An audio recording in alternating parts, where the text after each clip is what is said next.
திருமகளின் மறுவடிவம் நீதானே அம்மா. அன்று தங்கமழை பொழிந்தவளும் நீயே அம்மா.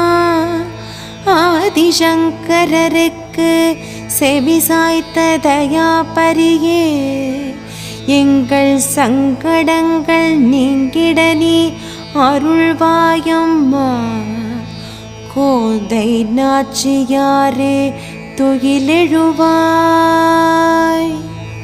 திருப்பாவை விரதம் பூண்டு நாயகனை அடைந்தவளே, பெண்களுக்கு நல் கணவர் அமைய வழிகாட்டிய தூயவளே, ரங்கநாதன் திருமார்பில் திகழ்கின்ற சூடிக் கொடுத்த சுடற்கொடியே, தெளிந்த மெய்ஞான